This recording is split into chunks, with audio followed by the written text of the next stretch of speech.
नाजरीन, हमारी तरफ से आपको रिक्वेस्ट है कि ड्राइविंग बहुत एहतियात से करें, क्योंकि हमारी जान सबसे ज़्यादा अहम है। कार हो या मोटरसाइकिल, मोटरसाइकिल कभी भी बगैर हेलमेट के ना चलाएं। इसके अलावा अपने मोटरसाइकिल की हेडलाइट, बैकलाइट, ब्रेक्स और इंडिकेटर्स वगैरह हमेशा दुरुस्त हालत में रखें।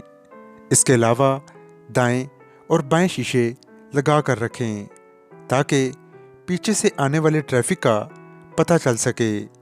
अक्सर हादसात इन्हीं की वजह से होते हैं।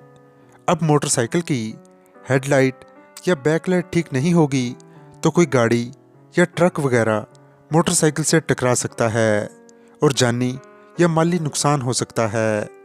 इसके अलावा मोटरसाइकिल चलाते हुए आगे गड्ढा, पत्थर, दरख्त या कोई इंसान भी आ सकता है और सिर्फ हेडलाइट ना होने की वजह से जानी या माली नुकसान हो सकता है।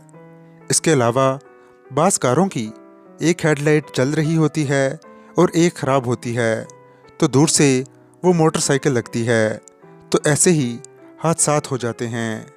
ये सब हमारी अपनी ही बेएहतियातियों की वजह से होता है। तमाम ड्राइवर्स से हमारी रिक्वेस्ट है कि हर महीने एक मखसूस रकम अपनी मोटरसाइकिल या कार की मेंटेनेंस के लिए फ़िक्स कर लें। ब्रेक्स ठीक करवाएं, टायर का प्रॉब्लम है तो उसको ठीक करवाएं, हेडलाइट, बैकलाइट, इंडिकेटर्स वगैरह दुरुस्त करवाएं। इसके अलावा मोटरसाइकिल का चैन कवर लगा कर रखें। कई हादसात चैन कवर ना होने की वजह से हो जाते हैं। लेडीज़ बैठी होती हैं, उनका दुपट्टा, चादर, बुर्का वगैरह चैन में फंस सकता है और बहुत नुकसान हो सकता है। अपने मोटरसाइकिल या कार की टाइम टू टाइम सर्विस करवाएं। आपकी चीज़ भी अच्छी रहेगी और लॉन्ग टर्म चलेगी और हादसा से भी बचे रहेंगे। इसके अलावा ड्राइविंग के दौरान मोबाइल फ़ोन का इस्तेमाल बिल्कुल भी ना करें। हम उम्मीद करते हैं कि आप इन बातों पर ज़रूर अमल करेंगे और दूसरों को भी बताएंगे, क्योंकि इसमें हमारा ही फ़ायदा है।